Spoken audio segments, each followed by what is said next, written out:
Bonjour les internautes et nous sommes encore là pour une réunion sur la ZAD.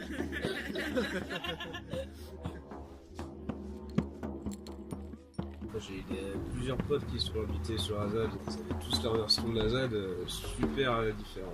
C'est une école anarchiste la ZAD. Bah, c'est une sorte d'éco-village ici. C'est une zone de résistance que j'ai toujours rêvé. Une terre d'accueil. Une terre d'accueil, ouais. Un très grand squat, le plus grand squat d'Europe. Comme dans tous les squats, tu vois à la fois le meilleur et le pire de l'humanité. Vraiment le pire du pire ou le meilleur du meilleur, quoi. Les deux à la fois. Comme partout, il y a encore des choses à revoir. Mais c'est un potentiel très intéressant, cet endroit. Vraiment, j'aime beaucoup, j'y repasse dès que je peux. Quelques jours, quelques semaines, quelques mois, ça dépend. Je sais pas, c'est mon sas de décompression, je me sens vraiment vivant, quoi. Pour moi, la ZAD, à la base, c'est une zone de rébellion contre l'État, mais aussi contre son monde. Vu que l'État n'a plus d'autorité ici, c'est une zone libérée. Rebâtir un nouveau monde, sous d'autres idées que le capitalisme, ou le communisme, ou le royalisme, ou l'impérialisme, l'anarchie. Il y a beaucoup de luttes aussi qui sont présentes ici, différentes. La lutte squat, la lutte féministe, antisexiste, antiraciste, la lutte anarchiste, l'homophobie, contre la transphobie, grosse lutte contre le capitalisme aussi.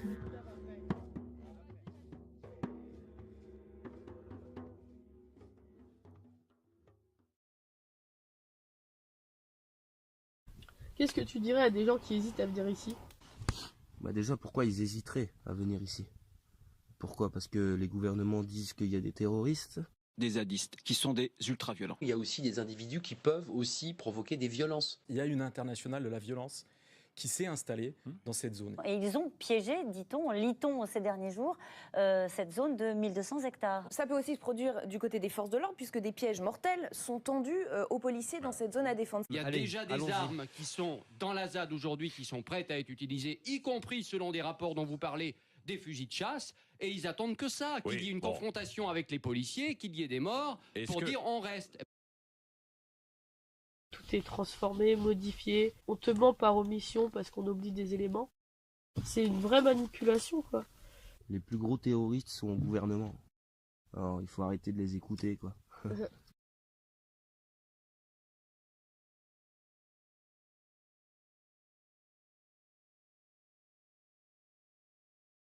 Donc là, on est à 2-3 mètres de profondeur.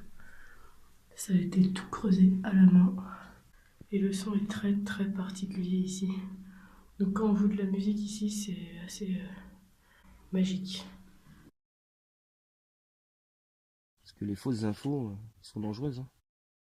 Alors vous les connaissez peut-être mieux que moi, mais moi ce que j'ai pu lire quand même par ailleurs, c'est que parmi les zadistes, on a des phénomènes de violence, des rixes, on a des enfants qui naissent sans état civil, on a de la maltraitance infantile, enfin c'est pas tout à fait une zone agréable à vivre pour tout le monde. Et des éco-guerriers, des black blocs, des personnes qui, de vous à moi, n'ont rien à faire des questions écologiques, mais qui veulent finalement en découdre.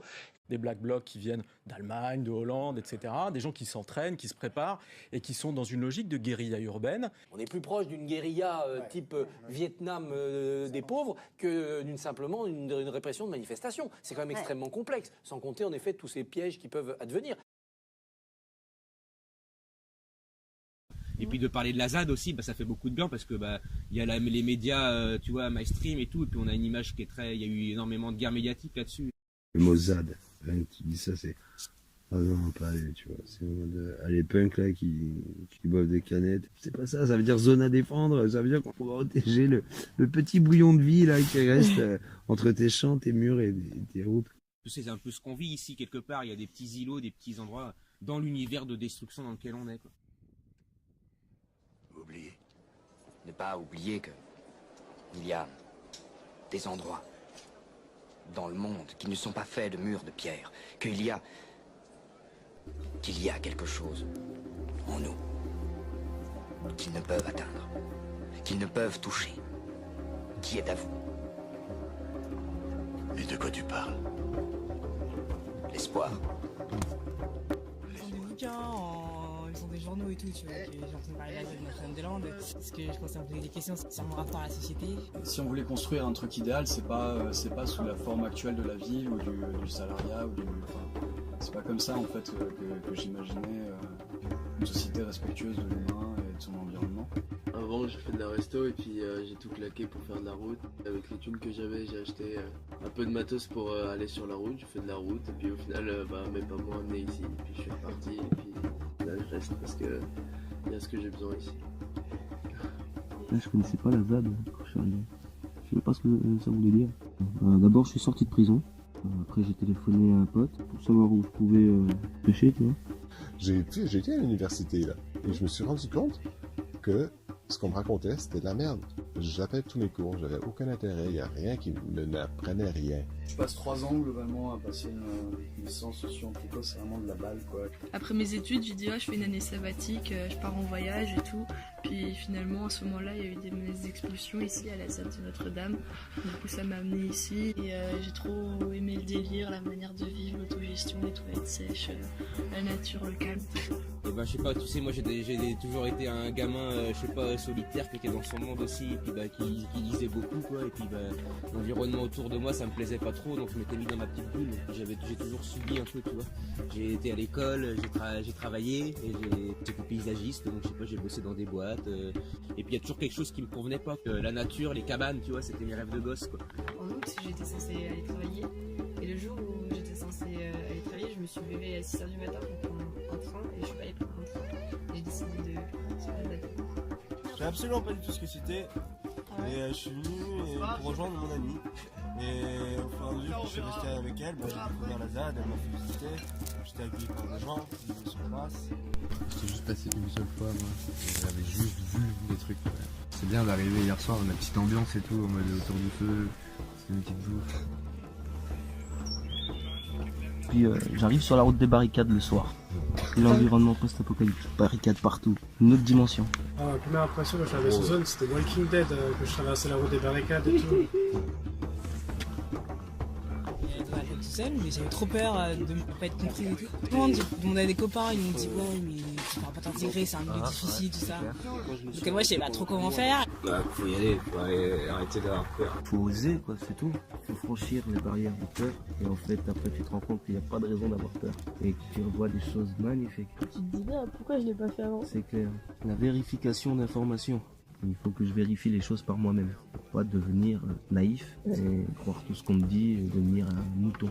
Le fait de venir, de tester, c'est assez primordial. Dans le sens, en fait, il faut expérimenter. Et je pense qu'au bout d'un moment, on peut théoriser ou être bloqué dans des préconçus ou des idées, quoi. Tant que t'as pas essayé, tu pourras pas, en fait, réellement savoir, quoi.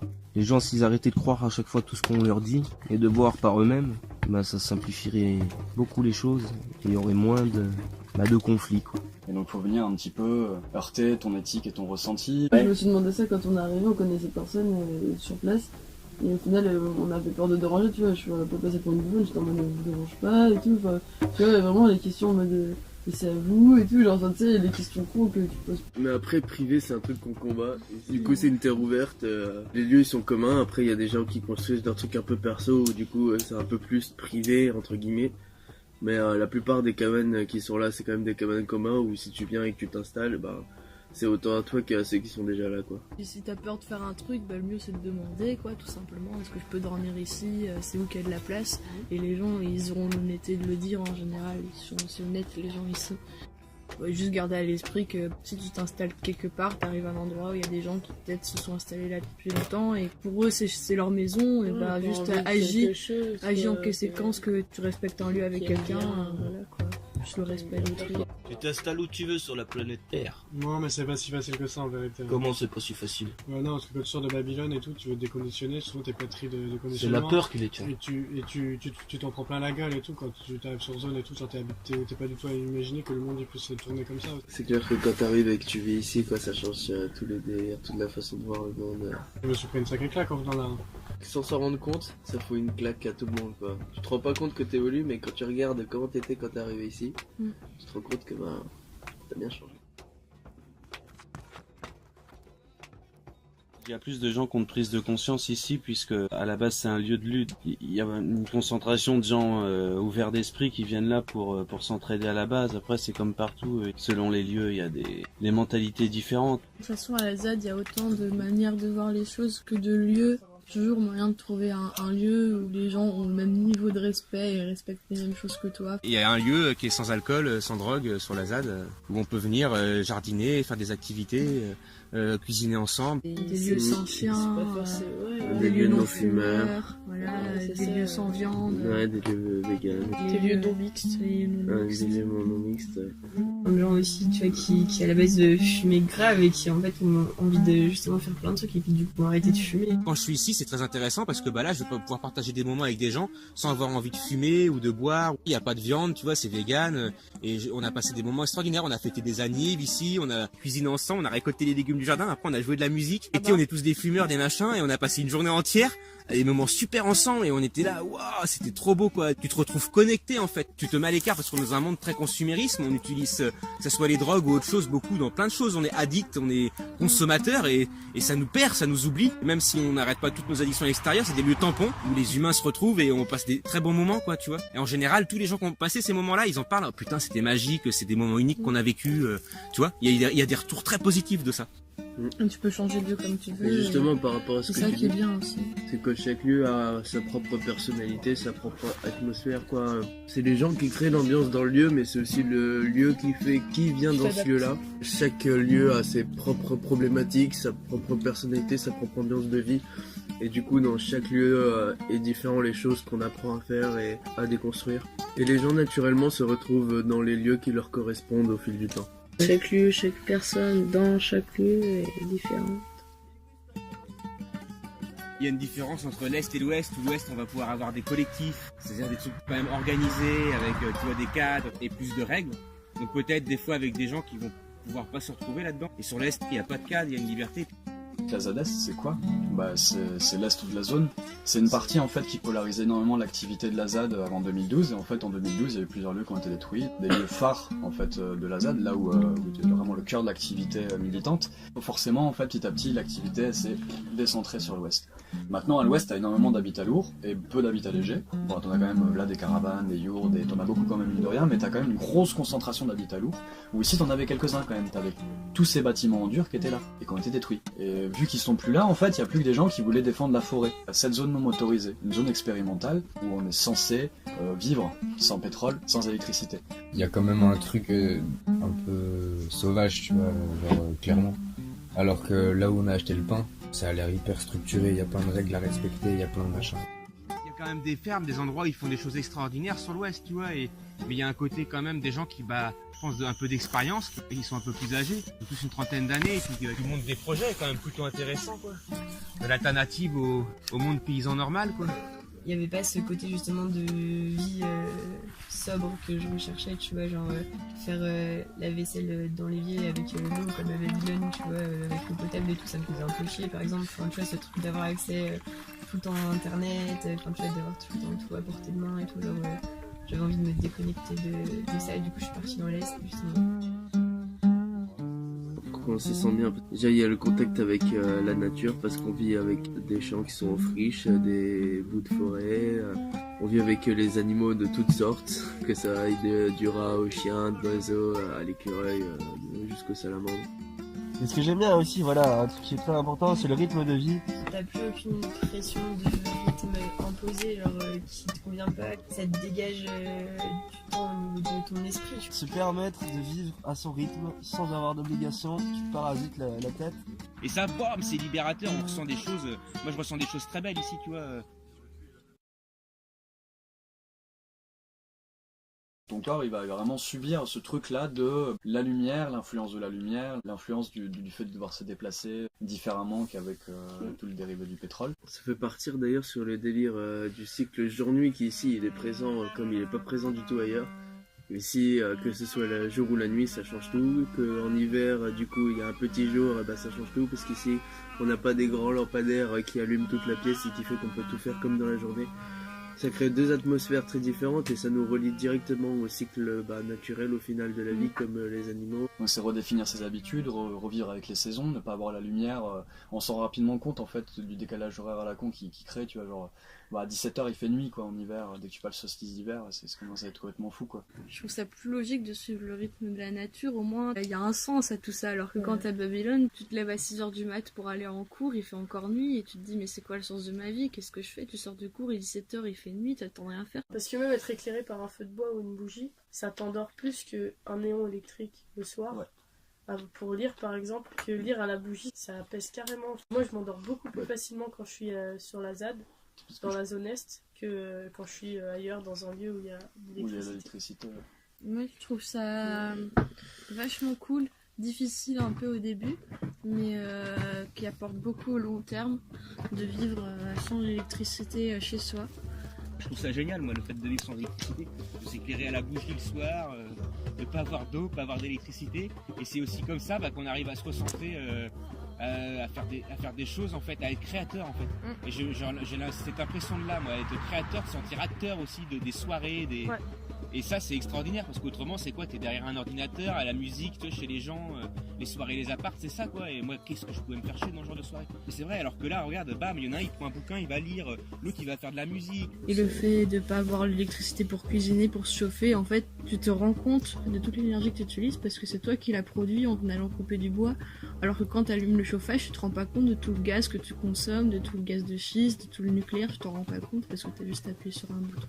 Qu'ici, tu te rends compte de l'impact que tu as directement et c'est plus sain, c'est plus t'as tendance à moins consommer et à plus te recentrer sur la nature, les gens, l'humain, le lien. Et puis même pour créer quelque chose, le fait de ne pas avoir d'électricité, c'est pas du tout la même énergie que tu mets dedans quoi. Quand tu cuisines et que tu utilises le gaz, t'as pas besoin de gérer le feu ou ces choses-là. Le feu ça prend un temps énorme. Aller chercher de l'eau plutôt qu'ouvrir le robinet, ça prend un temps énorme. Le bois il faut aussi aller le chercher, le faire sécher en hiver et tous ces trucs-là, ça fait qu'au final nos actes quotidiens, au lieu de passer son temps devant la télé, sur un ordinateur, et ben on le passe au final en lien avec ce qu'on fait et ça nous aide vraiment à vivre l'instant quoi.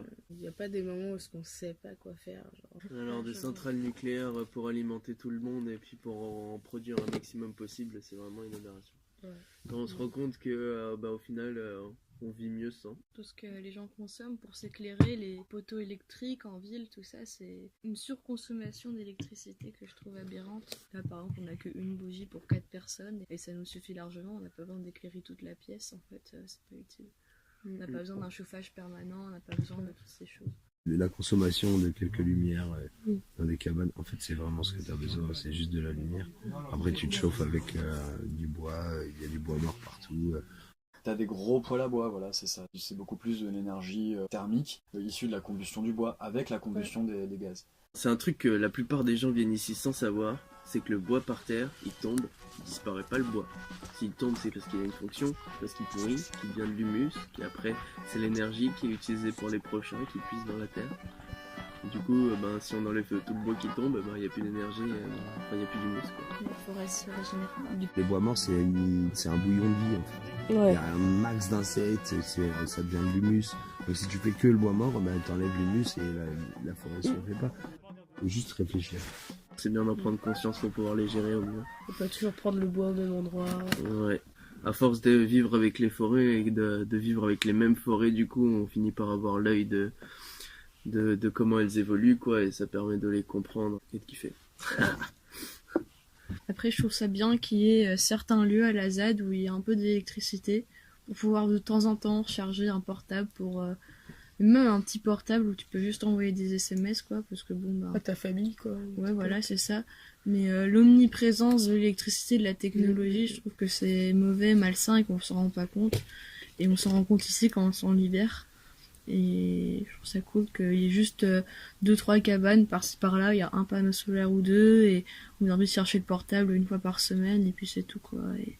La plupart du temps, en fait, c'est vrai que l'électricité, c'est quelque chose d'assez sommaire, et nous, on a essayé de partir sur le point de on va pas refuser entièrement l'électricité sur le lieu où on habite. Avec que de la récup et sans un seul euro investi, on a pu en fait faire un système sur des panneaux 12 volts. Et non, une lumière et un transformateur 12 volts pour prendre l'ordi et donc une connexion sur le monde. Et ça, c'est que dalle, c'est 12 volts. Et donc du coup, en fait, on a tout en 12 volts. On n'est pas en 240. Là, on a un converteur 12-220. Mais globalement, on a récupéré un ondulateur, on a récupéré des panneaux solaires, et on a fait avec de la récup, il faut aller en déchette et récupérer plein de câbles, tu récupères les batteries de Camtar, tu as largement ce qu'il faut, de quoi rebrancher le portable, de quoi mettre de la musique, et de quoi avoir de la lumière. Pour arriver à avoir un peu d'élec, l'hiver, il te faut plus de panneaux solaires, l'été, t'es tranquille, ça charge à balle, quoi. Et tu fais péter le son. Tu fais péter le son et ça fait plaisir. On suit le rythme des saisons, en hiver on est plus dans les cabanes, en été on est plus dehors à faire la fête. Avec la notoriété de la ZAD petit à petit, l'été ça va devenir vraiment un truc où tu peux même sentir une nouvelle forme d'anarchotourisme, tu vois, genre limite tu vois ce truc là de c'est la lutte et tout, j'y vais y aller et tout, mais bon en même temps je saisis pas tout, mais bon mais tout le monde peut venir aussi, tu vois, il faut venir saisir le truc. Mais c'est plus simple de venir saisir ce que peut être un vivre ensemble qui est vraiment testé à 300 personnes et en fait pas forcément prévu pour 1500 ou 2000 personnes. À l'hiver justement il y a plus de liens sociaux. C'est les meilleurs moments que je passe sur zone, c'était l'hiver dernier, c'était tellement magique et tout. On jouait la guitare, on récitait des poèmes et tout. J'aime beaucoup l'hiver. Après l'hiver c'est difficile ici, enfin avec l'humidité c'est un peu relou. Mais bon, on s'y accommode après un certain temps. En hiver, il y a quand même l'ambiance qui est plus resserrée, ambiance résistance, et puis plus liée parce qu'il y a moins de gens. C'est l'ambiance de l'hiver, quoi, entre petits résistants, quoi. Et puis au printemps, là, c'est vraiment le printemps, quoi, avec les graines, les gens qui fleurissent de partout. Et l'été, là, c'est la folie, quoi. Là, l'été... Le côté collectif, c'est genre, il y a plein d'idées qui émergent et t'as plein de matériel à utiliser. Et après, toi, il faut que tu arrives à gérer ton temps. Il n'y a rien qui te force à faire au moment où t'es, du coup c'est vraiment juste ton libre arbitre. Toute cette liberté, au bout d'un moment, je pense que ça peut aussi déstabiliser, quoi. Et donc tu vas rester un peu sur le cul, tu vas te laisser porter par les choses. Ça crée de la rencontre, ça crée du lien, ça crée de nouvelles idées, ça peut créer de nouvelles envies chez les gens. De pouvoir œuvrer sur des trucs où t'aurais jamais cru avoir des aptitudes, quoi. T'apprends à faire du pain, t'apprends les plantes, les arbres. Les plantes que je croise autour de moi, je les reconnais, j'apprends à les utiliser au fur et à mesure du temps. Et c'est un petit village ici, il y a vraiment toutes sortes de choses. La soudure, dans la menuiserie, ils font des trucs très intéressants. Sur l'Est avec la terre-paille. Et donc je veux dire, si tu veux apprendre, tu t'apprends quoi. Soit du maraîchage, de la forge, de la tannerie, mur d'escalade, de la mécanique, écrire, chanter, faire des instruments. Ouais, il y a un studio d'enregistrement aussi. Il y a plein de trucs de ouf en fait à faire, quoi. Expulsion, perquisition, réquisition, manipulation, incarcération, réinsertion. Ils ont les armes et la manière pour user de la répression. Donc on a l'arrêt et la bannière qui leur mettront des coups de pression. Dans nos rap sessions, jamais nous ne cessons de revendiquer dans le caisson. Entre en collision, aide à des masiques à défendre. Ma clique a des dents plus longues que les défenses de l'éléphant. On vient vous mettre au courant. Ils nous prennent pour bouc émissaires en nous offrant des bouquets de misère. De la mise à terre à la mise à mort. Et crois pas que j'exagère, plus déterre que la norme. Lâche pas, dégainage de vénère. Donc dégageons mort des dégâts énormes pour des ambitions hors normes. On veut atteindre des cimes sans se tromper de cible. Relis ta Bible si tu te prends pour Jésus depuis que tu marches sur l'autre. C'est paradoxal de se battre pour la paix, pas armé, et pourtant on est déterminé. T'es bien parce que t'as plein d'outils de ouf autour de toi, ça peut donner des envies, quoi. Et c'est trop cool. C'est une école, quoi. On apprend, on déconstruit, on reconstruit. Du coup, justement, si on sait rien faire, c'est une bonne idée de venir ici. Tout le monde sait faire quelque chose et tout le monde connaît quelque chose, quoi. Faut juste qu'on partage nos connaissances. Quand on a plusieurs cerveaux, il y a plusieurs raisonnements, plusieurs réflexions, enrichissement total. Ici, il y a beaucoup de gens qui ont des savoirs différents et du coup, avec qui tu peux apprendre plein de choses. Au final, ça fait peu de temps que je suis là et puis les gens qui arrivent maintenant, je leur montre au final ce que c'est, les trucs que j'ai appris quelques mois plus tôt et le savoir se fait tourner comme ça, c'est trop cool. C'est ça aussi que j'aime bien, c'est le fait de pouvoir apprendre. Il y a dans plein de domaines, ça peut être très matériel. Il y a des projets pour apprendre à construire des maisons en différents matériaux. Non, on répare la cheminée. Ou même des choses, voilà, par exemple. Dans la zone non autorisée, on en fait quand même beaucoup, la construction et du jardinage, c'est quand même ce qui occupe beaucoup de notre temps. Même pour les gens qui ont fait du bâtiment, de la menuiserie, c'est tout un réapprentissage, et pour ceux qui n'en ont jamais fait, c'est encore un autre délire. La terre et la terre, toujours. Pas toujours très soutenu le rythme, pas vite, pas beaucoup, mais voilà, tranquille, petit à petit. Du monde qui passe, je leur apprends à faire un peu... Oui, la technique, elle est naturelle. Elle suit, c'est ce que j'appelle l'intuition de la branche. Vraiment pouvoir modeler des formes et en tressage fin, des petites branches, mais solides, au bout d'un moment, beaucoup de branches, et de la terre, et faire vraiment des formes harmonieuses, naturelles. C'est intuitif et c'est plus facile en plus. Pas de clous, pas de mesure, tu prends juste des branches fines, flexibles, faciles, on t'en met plein. Et il y a des champs, nous on a des hectares, 2 hectares de saules, plein, beaucoup. Ils font tous 2,50 m, idéal, parfait. Tu continues la création justement à travers l'argile et tout. Il n'y a plus d'espace entre culture et nature. Il n'y a plus de discontinuité, je veux dire. Et t'es dans la création, c'est ce moment-là où t'es vraiment transcendé par l'énergie, une lumière éternelle, comme disait William Blake, et tu te sens vraiment vibrer à une unisson avec l'univers et tout. Ça, c'est vraiment beau. Tu tires une grâce qui va au-delà du lieu, quoi. Genre, ça touche le divin. Puis l'argile, c'est déjà mieux que du béton. Pour moi, c'est la relation avec la construction, je connaissais pas du tout. Puis moi, il y avait un côté très cartésien, nous, dans la construction, avec faut prendre tes niveaux, tes tablettes, faut mettre tout ça bien droit. Et moi, ça m'a toujours fait peur cet univers. Moi, mon lien, c'était le lien avec la terre, et avec les éléments. Et du coup, la terre pareil, pour moi, ça a été le lien avec la construction. Du coup, ça a été génial. Et donc, avec des bric-à-broc, de fenêtres, de portes, des tressages de saules, bam, et petit à petit, pouf, on y va, et puis on imagine. On arrive tous ici avec que des visions de plein de bitume et plein de conneries dans ce truc-là qui sont totalement industriels et qui a aucune énergie humaine réelle qui a été faite, qui a été mise en œuvre pour créer ces trucs-là. À Babylone, la construction des maisons, les intentions derrière, c'est quoi? C'est la thune. Ça émet déjà de mauvaises vibrations. Aujourd'hui, dans les campagnes, il reste quoi? Des cités dortoirs, quoi. Des cités dortoirs, des lotissements avec des gens qui partent le matin à l'usine, qui rentrent le soir. Et moi, tout ça, j'ai l'impression que c'est la mort, en fait, quoi, tu vois. Et moi, je me sentais mort dans ce monde. Je me sentais pas vivant, je me sentais mort. Et ici, ce qui est bien, c'est de se ressentir connecté et vivant. Moi, je me sens vivant ici, en fait, tu vois. C'est fait avec amour, c'est joli. Il y a des bouteilles de verre, il y a des couleurs. Le soleil y passe. Et que c'est à personne, en fait, la cabane. C'est à tout le monde. Ça, c'est du partage. Et là, on a une libération de l'architecture avec des gens qui font des cabanes toutes farfelues, de la terre paille. Ça sort de l'imaginaire, tu vois. Enfin, ouais. C'est irréel. Et en fait, c'est réel. Enfin, c'est ce mélange. On sent que les trucs qui pendouillent, c'est tous les dessins sur les murs, même les constructions, l'argile, les formes qu'il y a. Plein de conneries qu'on voit partout de tous les sens qui sont plein de choses. Ouais, c'est comme si la cabane elle s'exprimait après. Et les gens ils ont voulu exorciser leurs démons ici et créer quelque chose d'angélique à travers ça. Transcender tous les démons de Babylone pour faire du beau. Alors parfois ça donne des choses un peu mortifères et tout, avec des crânes et tout ça.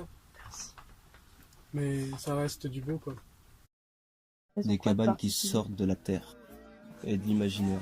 Ici c'est vraiment quelque chose de revêter les gens et d'énergiser avec ça. Pour trouver le bonheur, d'abord, pour créer, il faut retrouver son lien avec la création et tout. La création, c'est dans la nature qu'on la trouve. Il y a une différence entre travail et créer aussi, ça apporte forcément la joie quoi, de créer. J'ai le temps aussi de créer, d'être créatif, d'être curieux des choses. Et puis on sort de tout cadre ici, et puis il y a des choses très belles qui se passent, comme oui, les bœufs le lundi, ou il y a des soirées musique, des fois même si c'est pas des bœufs, il n'y a rien organisé, des gens, paf, ils viennent et puis ils ont envie de chanter, ils ont envie de crier, et puis bam bam bam, ils font des choses extraordinaires. Il y a une magie et ça s'harmonise. Tout simplement la magie, c'est quand l'âme agit. Et là, la magie elle se produit. Et là, la magie constamment. Et oui, l'Est, il y a quelque chose, il y a une magie, et on la retrouve grâce à cette liberté en fait. Toutes les personnes sont libres ici à la ZAD, ils font de l'art. L'art se fait. C'est l'expression de la beauté humaine. C'est ça l'art. Les humains parlent, les humains dansent, c'est ça. Quand les humains sont heureux, ils font de l'art. Plus tu te libères de temps, et plus tu vas devenir créatif. Et plus tu deviens créatif, plus tu deviens imaginatif, et plus tu as envie de faire des trucs qui sont d'un ordre... Tu vois, c'est pas des trucs normalisés, tu vas faire un rocket stove, ce sera un rocket stove que tu vas mettre ton âme dedans. La nourriture idem, tu fais bien ta bouffe, tu la prépares avec passion, et t'as vraiment le temps de le faire, quoi. Je sais pas, tu vois, les Africains, ils font de la musique en faisant de la cuisine. Est-ce qu'ils travaillent ou est-ce qu'ils se divertissent? Ah ouais. Oui, j'en ai-il arrivé. Ouais. Bah ouais.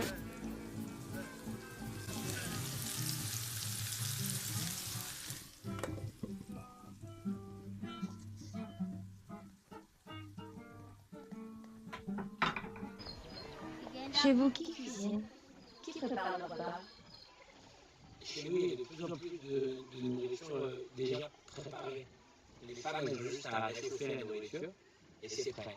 Ou les hommes, d'ailleurs, ils peuvent aussi réchauffer la nourriture et c'est prêt.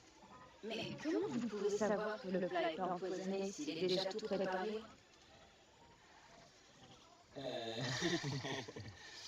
Écoute, on fait confiance, la plupart du temps on fait confiance, parfois on est déçu, tu as raison, et parfois, heureusement la plupart du temps c'est surveillé par des gens qui font en sorte que ce qu'on mange ce soit bon et pas empoisonné, mais c'est vrai que parfois on se fait avoir, donc... Je comprends pas. Vous avez des pieds et des mains, vous êtes en bonne santé. Vous pouvez cultiver vos céréales. La nourriture, elle est auto-générée parce que c'est possible de faire des légumes à Notre-Dame-des-Landes. Ben, je fais du potager, tu vois, et j'ai surtout appris la permaculture. Moi, je crois à la petite agriculture, à la petite échelle, sans que ce soit que des gros qui fassent tout. Mais après, ça, c'est des histoires aussi de motivation, d'envie, tu vois. C'est tout, quoi. C'est qu'on est capable de dépendre de nos ressources. Ok, il y a personne qui se met entre nous et la ressource. Ça veut dire qu'on touche le profit direct, là, tu sais, c'est pouf. La révolution, c'est les mains dans la terre, cultiver et dire fuck, je m'en fous de ce que tu me dis, monsieur le policier. Tu prends l'énergie de la terre et tu l'amènes au ciel, quoi. Genre. La permaculture, pour moi, ça englobe aussi plein de choses. C'est-à-dire que c'est pas juste le jardin, c'est aussi une façon de vivre, permaculture, quoi, tu vois.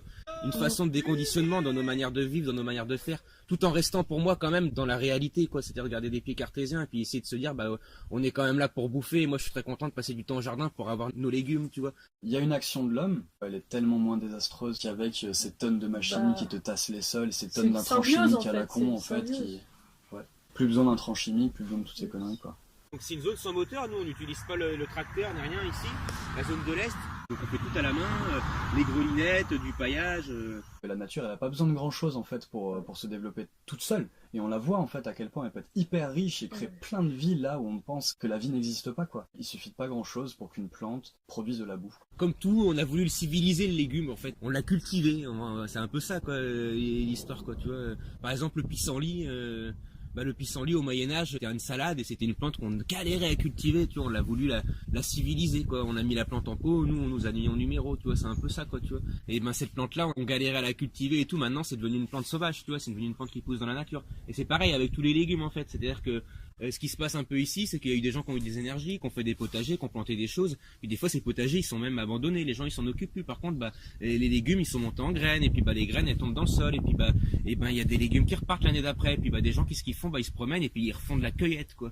Donc il y a cet instinct un peu qui revient. Ouais, la saison des mûres c'est un truc de ouf ici. Il y a des mûres partout, tu marches, le petit déjeuner, tu des cassis partout aussi. Manger des fruits sauvages c'est quand même quelque chose qui n'est pas donné à l'heure actuelle. Aller chercher la nourriture dans un arbre, faire des recherches, c'est connaître en ceci, en cela.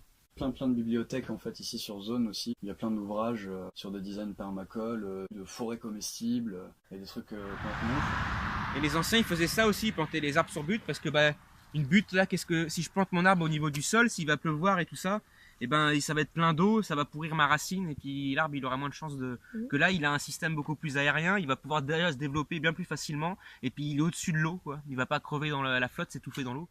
T'as juste une autorégulation du truc quoi, t'as pas besoin de l'action de l'homme une fois en fait qu'elle est lancée. Dès que t'es en sous-bois, que t'arrives à avoir les quelques fruitiers, après t'as les buissonneux, les framboisiers, machin, cassis, puis t'as les buttes. En fait t'as un système où t'as plus à foutre de flotte dans l'histoire. C'est plus de l'exploitation, c'est de l'harmonie en fait. C'est ça. Les poireaux et la carotte, je parle de ces deux légumes là parce que c'est des légumes qui vont s'entraider mutuellement.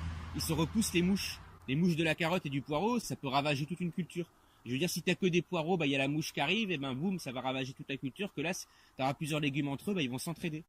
On a beaucoup de chance parce que tous les champs qu'on squatte pour pas plus de 5 hectares, ils sont tous bordés de haies forestières, qui sont des putains de corridors végétaux magnifiques pour la faune et la flore. Du coup, ici, on peut essayer de designer le terrain en utilisant les haies forestières, en replantant des linéaires de fruitiers, tu penses le design permacole. Et ici, en fait, ça se met petit à petit en place. Il suffit vraiment en plus de pas grand-chose pour avoir un jardin splendide, hyper prolifique. Tu fais des cultures sur butte. Nous, on avait balancé plus 50 pieds de tomates, on avait des cagettes de tomates tous les jours. Que du bonheur, quoi. Et c'était pas énormément d'entretien, quoi. Plus qu'une tonne de patates cette année. Moi, en autoproduction, les oignons, tout ça, lime, tout. Alors ça assure énormément.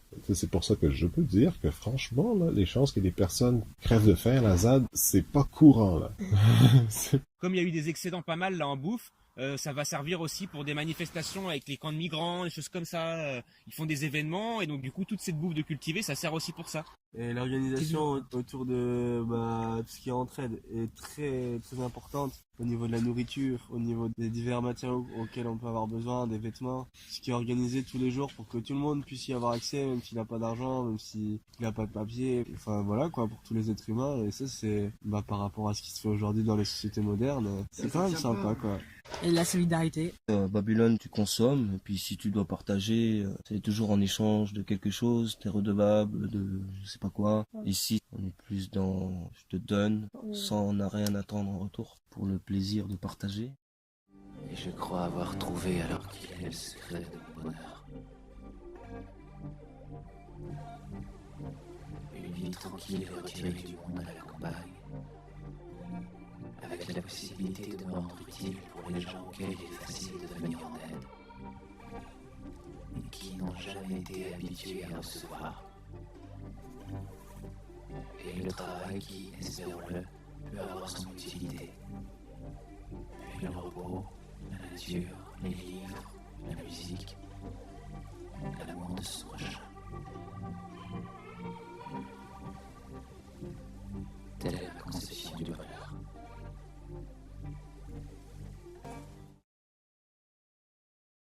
Rien de plus heureux que de partager et de faire plaisir à un individu sans rien attendre. Ça s'inscrit dans la nature humaine, ça. On a tendance à un peu tout troquer, puis tout échanger, puis comme on partage tout, le troc est pas vraiment là en fait. La notion de troc, comme on la voit habituellement, c'est le fait d'échanger un objet contre un autre, un pain contre du miel ou n'importe quoi. Mais le troc qui est présent ici, c'est qu'au final, on donne sans avoir attente de l'objet qui est en retour. Mais l'objet, il est en retour par d'autres moments et d'autres formes où ça se rend. Et le troc, il est extrêmement présent sous cette forme-là parmi nous, carrément. T'as pas mal de gens qui donnent et qui cherchent rien en retour. Parce qu'on pourrait avoir une vie individualiste et penser qu'à nos gueules, tu vois, mais non, on a décidé de pousser commun. Du coup, il y a des retours qui se font et c'est même pas des échanges, c'est du don. Par exemple, il y a des mécaniciens de la Z, quoi. Ils vont donner de leur temps pour aider des copains à dépanner leur voiture, mais c'est pas comme en ville où tu fais payer ce service à l'heure, mais après, si le copain un jour il aura besoin de ton aide, et t'iras l'aider avec plaisir et... Enfin voilà quoi. Ouais, ça se fait naturellement, même sans qu'on s'en rende compte, au final, ça se fait ici. Tu peux pas y croire tant que t'es pas venu à la ZAD, je pense. Ouais, peut-être bien. Il y a plus ces questions d'inégalité. Si on lutte contre aussi le système marchand et le capitalisme, quoi. Et en fait, le but du prix libre, c'est de plus mettre de barrières sociales avec l'argent. C'est-à-dire que de l'argent, si t'en as, tu peux mettre un peu plus en prix libre. Tout l'argent des prix libres de la ZAD, il y a une caisse. Et cette caisse-là, ça resert pour les investissements, des plantations, des graines, des fois des outils, des trucs comme ça. Il y a beaucoup de jardins partagés en fait, où tout le monde met un coup de main et puis tu donnes à prix libre. Même si t'as pas de sous, toutes les semaines tu vas au marché, tu prends tes petits légumes. Si t'es démerdard, toute la semaine tu peux manger sainement, sans argent, sur la ZAD. Et peut-être des fois un peu de récup pour de l'huile, pour des produits de condiments. Vaut mieux que ce soit nos marchés que récup, quoi. Ça, c'est clair. Ou supermarché. Il y a aussi le fait que quand t'as l'habitude de manger dans un supermarché, t'as des addictions. Tu peux pas du jour au lendemain arrêter ça, quoi. Combien on voit de gens qui viennent ici, qui disent « Ah mais moi j'aime pas les légumes, mais je peux pas manger des légumes » et qui vont carrément en ville pour se chercher des produits de la ville parce qu'ils sont tout simplement accros à ces produits-là et qu'ils peuvent pas s'en passer, quoi. La récup, c'est quand même un bon plan. La récup, c'est quand même, tu sauves des aliments qui, genre... tu sauves pas des aliments, tu sauves du caca. Et ça ne nous aide pas nous, parce qu'au final on se fait de la merde encore. C'est pas une raison pour jeter tout ça. Ça sert à protester, quoi. Ça sert à dire non quand on fait de la récup, c'est hyper politique. Ça sert à lutter vraiment contre une société qui organise le gâchis alimentaire. Comme les récup d'après Noël, ça te fait voir Noël comme de la grosse merde. Tu vas tout ce qu'il y a dans les poubelles, tu te dis mais c'est monstrueux, tout ce foie gras. Là, il y a beaucoup encore à faire avec l'existant, quoi, et l'optimiser vraiment avec ces sociétés qui croulent sur la surproduction de bouffe. Dans des lieux comme Orvaux, c'est un salaire qui est balancé chaque soir dans les poubelles, quoi. Et c'est le vigile qui nous a dit ça, quoi, et du coup, c'est vraiment 1500 balles. Tu pourrais nourrir la ZAD entière avec la récup, mais entièrement. Si un de Super U, chaque soir, te balance l'équivalent d'un repas de quartier, en fait, directement, tu arrives à comprendre à quel point tu peux, chaque jour, en fait, nourrir largement tout le monde. Tous les pauvres du monde, on pourrait les faire vivre avec de la récup. Ça, c'est un système non viable qui pourrait nourrir directement toute la population. Donc ouais, tu l'utilises parce qu'il existe. Mais il faut quand même garder en tête cette idée de je dois être en transition. La récup, c'est une phase de transition entre consommer et être autonome. Parce que t'es ni autonome, mais tu consommes pas non plus. Tu exploites juste une faille du système, tu vois. C'est exactement ça, ouais. Tu te dis, ce serait con en fait de laisser pourrir mais ces tonnes de bouffe. Et il faut l'utiliser, il faut en fait surtout la mettre en accès à des personnes qui peuvent pas, elles, s'autonomiser, avoir ces petits jardins, etc. Il faudrait que cette phase transitoire, en fait, elle permette à un maximum de personnes de bouffer, mais il faut pas que ce soit un but en soi. Les gens me disent, ouais, s'il y avait pas de magasin, et bah tu ferais comment? Bah écoute, s'il y avait pas de magasin, il y aurait plein de terrains, donc je ferais de la perma plus, quoi. Dans toutes les friches de toutes les villes, en fait, on peut monter des jardins pirates. Ouais. On a de la bouffe et du temps sur les mains. C'est drôle, là. Ouais. Il y a quelque chose qui plante complètement, quoi. Enfin, pourquoi il y a plein de gens qui achètent de la bouffe alors qu'il y en a des tonnes dans des poubelles, quoi. Enfin, au bout d'un moment, mais ça a pas de sens, quoi. Enfin, il y a un gros bug, quoi, dans ce rapport avec l'argent, quoi. Et je peux vous dire une troisième chose. On ira ensemble vers ce nouvel ordre mondial. Et personne, je dis bien, personne ne pourra s'y opposer. Si t'es pauvre, tu sers pas au système. J'ai décidé de plus avoir un brin de centime dans la poche et de m'en ranger du côté des pauvres. Parce qu'en fait, les pauvres, ils sont pas si pauvres. Ils sont remplis de richesses. C'est un message à propager à propos de la ZAD et de vivre hors de l'État, hors du cadre. Voilà. Tu ne deviens pas riche en gagnant de l'argent. Plus t'es blindé, plus t'as le pouvoir d'ouvrir une entreprise par exemple et de te payer des personnels, travaille pour moi, fais ci, fais ça, un esclavagiste. Ceux qui aiment ça, je les comprends pas. Je comprends pas comment on puisse aimer asservir un frère ou une sœur ou un animal. C'est ça. On n'est pas contre ce système parce qu'on n'est pas capable, ça aussi. Hein. On est tous capables, c'est juste qu'on veut pas. On ne veut pas vous aider. On ne veut pas. C'est vraiment là. Non. On n'a pas envie que, après moi, le déluge. On n'a pas envie de laisser de la merde derrière nous parce que ça nous insupporte. Parce que c'est pas chacun sa gueule, quoi. Parce qu'à Babylone, tout ce que tu fais a un impact, autant faire les courses que faire. Tout l'effet papillon. Si tu bossais dans un Lidl et que t'avais un appartement, est-ce que tu te sentirais bien? Ah non. Pourquoi? Parce que déjà, je serais pas en accord avec moi-même. Alors en ce qui me concerne, la question n'est pas pourquoi travailler pour la NSA, la question est pourquoi pas? Pourquoi je travaillerais pas pour la NSA? Ça, c'est une colle. J'ai essayé d'y répondre. Disons que je travaille à la NSA et qu'on dépose un code sur mon bureau, un code réputé inviolable. Mettons que je tente ma chance et mettons que je le déchiffre. Là, je suis très content de moi parce que j'ai bien fait mon boulot. Mais c'était peut-être le code de l'emplacement d'une armée rebelle au Moyen-Orient ou en Afrique du Nord. Et une fois qu'on a repéré le lieu, on bombarde le village où les rebelles se cachent. Et 1500 personnes que j'ai jamais vues, qui ne m'ont jamais rien fait, sont tuées. Et les politiciens, ils disent... Envoyer les marines s'assurer la sécurité parce qu'ils en ont rien à foutre. C'est pas leurs gosses qu'ils envoient se faire descendre. Comme eux, ils sont jamais allés au feu parce qu'ils étaient tous planqués dans la garde nationale. C'est un pauvre môme de Boston Sud qui se prend un shrapnel dans les fesses. Et il revient pour apprendre que l'usine où il travaillait s'est exportée dans le pays d'où il vient d'arriver. Et le mec qui lui a filé le shrapnel dans le cul, c'est lui qui a son job. Parce qu'il bosse pour 15 cents par jour sans pause pipi. Maintenant, il comprend que la seule raison qu'il y avait de l'envoyer là-bas, c'était de mettre en place un gouvernement qui nous vendrait le pétrole pour pas cher. Et bien sûr, les compagnies pétrolières exploitent le conflit qu'il y a eu pour faire monter leur prix et se faire du même coup un beau petit bénéf. Mais ça aide pas mon pote qui travaille pour des clous. Ils traînent un max à livrer le pétrole, bien sûr. Peut-être même qu'ils vont employer un alcoolique comme capitaine, un buveur de martini qui s'amuse à faire du slalom entre les icebergs. Jusqu'au jour où il en frappe un, le pétrole se déverse et ça tue toute vie dans l'Atlantique Nord. Alors là, mon pote est chômeur, il peut pas se payer de voiture et c'est à pied qu'il se cherche des jobs. Ce qui est pas marrant parce que le shrapnel qu'il a eu dans le cul lui a filé des hémorroïdes. Et puis en plus, il crève de faim parce qu'à la soupe populaire, on lui propose comme plat du jour de la morue de l'Atlantique Nord avec de l'huile de moteur. Alors qu'est-ce que j'en pense? Je vais attendre une offre meilleure. Je me dis, putain, je ferais peut-être aussi bien de descendre mon pote. Prendre son job, le filer à son pire ennemi, faire monter les prix, bombarder, tuer des bébés phoques, fumer de l'herbe, m'engager dans la garde nationale. Et puis je serais peut-être élu président. Je sais que j'aurai toujours un impact sur le vivant, j'en fais partie, j'ai juste pas envie de tout écraser juste pour mon confort. Donc on sort de sa zone de confort, autant physique que mental. C'est pas que ça m'intéresse pas, ça a ses avantages et ses inconvénients d'être dans le confort d'une maison ou d'un appart. Mais là, à choisir, je préfère être ici dans le non-confort, mais me sentir un petit peu pas entouré de gens voilés, quoi, un minimum, pas me sentir seul. plutôt que d'être dans un appart, dans le confort, mais de déprimer, quoi. Mal vécu, les moments où je me retrouvais seule dans ma chambre à Babylone. Je me suis toujours sentie mal. Et ici, j'ai plus mal-être. On se ressent vivant, on se ressent connecté avec les gens aussi. Du coup, il y a de la bienveillance qui se crée entre nous, des petites attentions. Chose que moi, j'ai pas du tout retrouvé dans le monde du travail. Il est violent, le monde dans lequel on vit. J'essaie de me sortir d'une situation là, hypersensible. Là, tu sais, franchement, c'est très difficile de travailler ou de vouloir franchement travailler. Je rentrais à la maison, je me brûlais les mains. Je sortais un briquet, puis je me brûlais les mains. J'étais peut-être culpabilisé ou quelque chose, mais je peux plus vivre à Montréal. Je ne pouvais plus y vivre. C'était tout. J'étais révolté, mais gravement. Il y a trop de production, il y a trop de choses qui sont juste inutiles, quoi. Il y a trop d'emplois qui sont vides de sens, des tripoteurs de fichiers Excel derrière des écrans pendant des heures et des heures. Enfin, ça doit être tellement déprimant, quoi. Enfin, au bout d'un moment, la vie, elle est faite aussi pour pouvoir la vivre entièrement et pleinement, et je pense que, bizarrement, là, on a vraiment l'opportunité de le faire. Pour moi, les meilleurs moments que je passe ici sur Zone, c'est le moment où je vais chercher de l'eau ou quand je vais chercher du bois. Déjà, en général, je fais ça pieds nus, et le faire pieds nus, ça donne un contact beaucoup plus puissant avec son environnement. Ouais. C'est vraiment des moments qui sont chargés en un je sais pas quoi, mais en tout cas qui est là et qu'on ressent avec une force.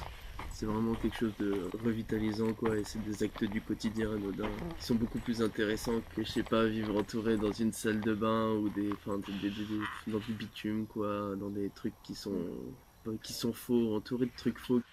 Ou même, je me souviens quand on allait chercher au lac de l'eau pour aller jardiner, c'était cool aussi. Ah ouais. On en profitait pour toujours tremper les pieds en même temps et tout. C'est un pur moment. C'est beaucoup de personnes qui sont très sensibles, qui arrivent directement à se dire j'ai envie de développer ce qu'on m'a pas appris à l'école, qui est vraiment l'esprit critique, la curiosité, l'altruisme.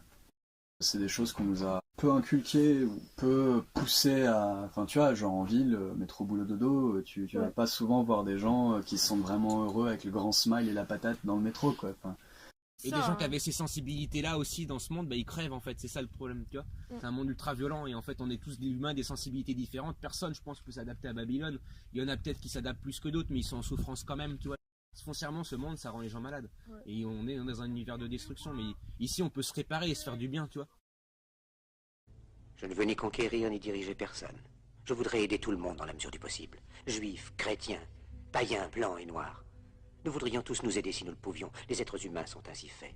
Nous voulons donner le bonheur à notre prochain par lui donner le malheur. Nous ne voulons pas haïr ni humilier personne. Dans ce monde, chacun de nous a sa place et notre terre est bien assez riche. Elle peut nourrir tous les êtres humains. Nous pouvons tous avoir une vie belle et libre. Mais nous l'avons oublié. L'envie a empoisonné l'esprit des hommes, a barricadé le monde avec la haine, nous a fait sombrer dans la misère et les effusions de sang. Nous avons développé la vitesse pour nous enfermer en nous-mêmes. Les machines qui nous apportent l'abondance nous laissent dans l'insatisfaction. Notre savoir nous a fait devenir cyniques. Nous sommes inhumains à force d'intelligence. Nous ne ressentons pas assez et nous pensons beaucoup trop. Nous sommes trop mécanisés et nous manquons d'humanité. Nous sommes trop cultivés et nous manquons de tendresse et de gentillesse. Sans ces qualités humaines, la vie n'est plus que violence et tout est perdu. Les avions, la radio nous ont rapprochés les uns des autres. Ces inventions ne trouveront leur vrai sens que dans la bonté de l'être humain, que dans la fraternité, l'amitié et l'unité de tous les hommes. En ce moment même, ma voix atteint des millions de gens à travers le monde. Des millions d'hommes, de femmes et d'enfants désespérés, victimes d'un système qui torture les faibles et emprisonne les innocents. Je dis à tous ceux qui m'entendent, ne désespérez pas. Le malheur qui est sur nous n'est que le produit éphémère de l'avidité, de l'amertume de ceux qui ont peur des progrès qu'accomplit l'humanité. Mais la haine finira par disparaître et les dictateurs mourront. Et le pouvoir qu'ils avaient pris au peuple va retourner au peuple. Et tant que les hommes mourront, la liberté ne pourra pas périr. Soldats, ne vous donnez pas à ces brutes, à une minorité qui vous méprise et qui fait de vous des esclaves, en régiment toute votre vie, et qui vous dit ce qu'il faut faire et ce qu'il faut penser, qui vous dirige, vous manœuvre, se sert de vous comme chair à canon, mais qui vous traite comme du bétail. Ne donnez pas votre vie à ces êtres inhumains, ces hommes-machines, avec une machine à la place de la tête et une machine dans le cœur. Vous n'êtes pas des machines, vous n'êtes pas des esclaves, vous êtes des hommes. Des hommes avec tout l'amour du monde dans le cœur. Vous n'avez pas de haine, sinon pour ce qui est inhumain. Ce qui n'est pas fait d'amour. Soldats, ne vous battez pas pour l'esclavage, mais pour la liberté. Il est écrit dans l'évangile selon saint Luc, le royaume de Dieu est dans l'être humain, pas dans un seul humain, ni dans un groupe d'humains, mais dans tous les humains, en vous. Vous, le peuple, qui avez le pouvoir de créer les machines, le pouvoir de créer le bonheur. Vous, le peuple, en avez le pouvoir de rendre la vie belle et libre, le pouvoir de faire de cette vie une merveilleuse aventure. Il y en a qui me disent que je suis carrément fou. Ouais, non, il y a des choses qui me font chier, c'est tout. Moi, franchement, mon plan de plan, c'était tout simplement de me trouver quelque chose très loin. Puis... Ouais, je vivais tout seul. Je m'étais embrouillé avec la famille. J'étais seul dans la forêt. Au début, j'étais bien. C'était la liberté.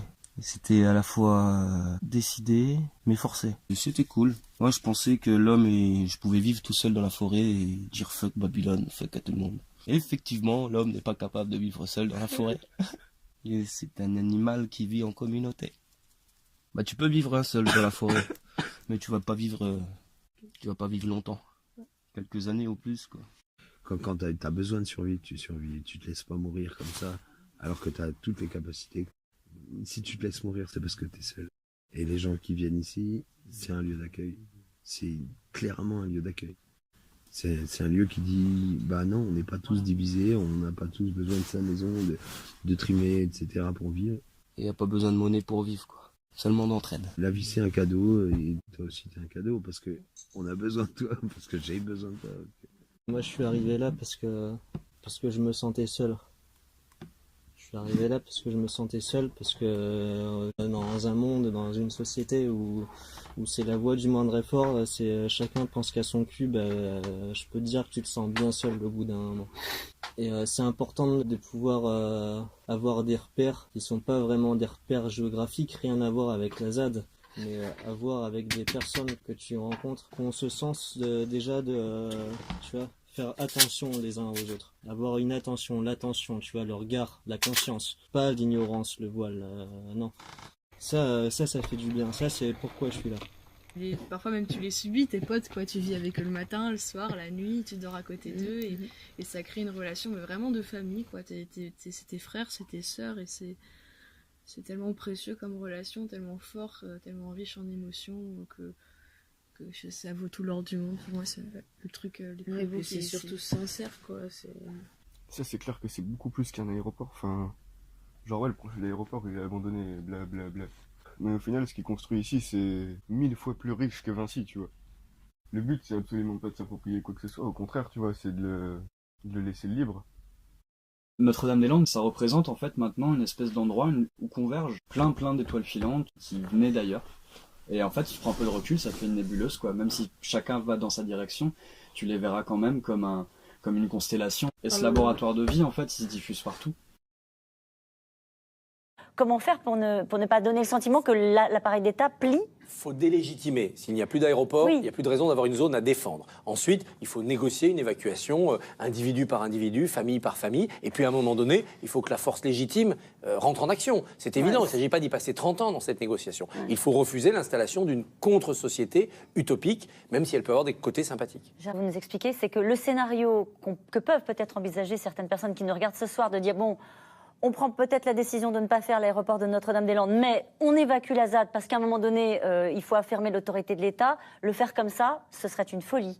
L'État négocie avec un certain nombre de personnes qui sont sur place et va enclencher un système de rétrocession de terres vers des nouveaux propriétaires terriens, puisque rien ne dit que les agriculteurs qui sont fait exproprier souhaitent tous récupérer leurs terres. Et c'est de cette manière-là, d'ailleurs, que c'est la manière la plus intelligente de fragmenter une contre-société, puisque vous réintroduisez de la propriété avec des nouveaux agriculteurs qui, en général, y sont attachés. Et si certains de ces jeunes qui sont installés veulent devenir des exploitants agricoles légaux, ayant dûment une propriété qu'ils ont achetée et payant des impôts quand ils créent de la richesse, très bien, ça sera plutôt une sortie par le haut. Lettre à la République au sujet de la zone non motorisée de la ZAD de Notre-Dame-des-Landes. Nous ne voulons pas que ces terres soient à nous. Nous voulons que ces terres soient libres. Aucune règle, mis à part le respect du vivant. Ta liberté s'arrête là où commence celle de l'autre. Nous ne voulons pas travailler pour le système. Nous voulons apprendre ensemble et continuer à avancer vers l'autonomie. Dans la zone non motorisée, nous n'avons pas piraté l'eau et l'électricité, car nous vivons sans, avec parfois quelques panneaux solaires. Bien sûr, nous ne payons pas d'impôts, mais la majorité des squatteurs de la zone non motorisée ne touchent aucune aide. parfois par choix et rejet de l'argent, et aussi parce que beaucoup ont moins de 25 ans, et beaucoup sont étrangers. On ne vous demande rien, tout ce qu'on vous demande c'est de rien nous demander. Ne me parlez pas du prix de ces terres, car qui peut prétendre posséder la terre? De plus, vu la quantité de kérosène utilisée presque chaque jour depuis 2 mois pour nous espionner, je ne pense pas qu'il s'agisse d'une question d'argent. On ne veut pas détruire votre système, car on pense que votre système va se détruire tout seul. Et comprenez qu'à 20 ans, on n'a pas envie de s'investir dans une société qui fonce dans le mur. Ici, on a retrouvé un avenir et une vie qui a du sens. On vit dans la paix. On ne veut pas créer la violence, on en a déjà assez subi dans votre système. Néanmoins, on se défendra si vous voulez détruire les cabanes de terre-paille et couper les arbres pour créer des exploitations qui vous rapportent. On se défendra si vous voulez nous arracher le dernier espoir ancré dans nos cœurs.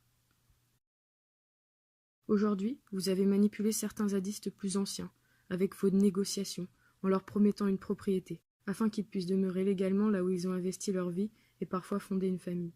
Vous avez profité de ça. C'est malsain. Diviser pour mieux régner. Cela vous dérange donc autant que certains et certaines décident de vivre autrement? Aujourd'hui, et devant leurs camarades de lutte, ils ont détruit la cabane dans laquelle j'ai vu mourir une personne qui luttait à nos côtés. Et cela me brise le cœur. Même pas un soupçon d'humanité quand j'ai proposé que cette cabane soit conservée en hommage. On ne m'a même pas répondu lorsque j'ai émis cette proposition.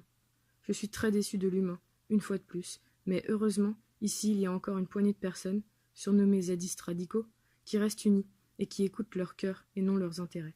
Merci à eux. Mais au final, la stratégie de l'État, elle est débile. Même s'il nous vire, on ira lui dire non à plein d'autres endroits, tu vois. Il y a Hoche contre un complexe autoroutier, il y a Die contre des parcs éoliens, il y en a énormément. Tu peux te faire un road trip ZAD de France. Tous les chemins mènent à la ZAD.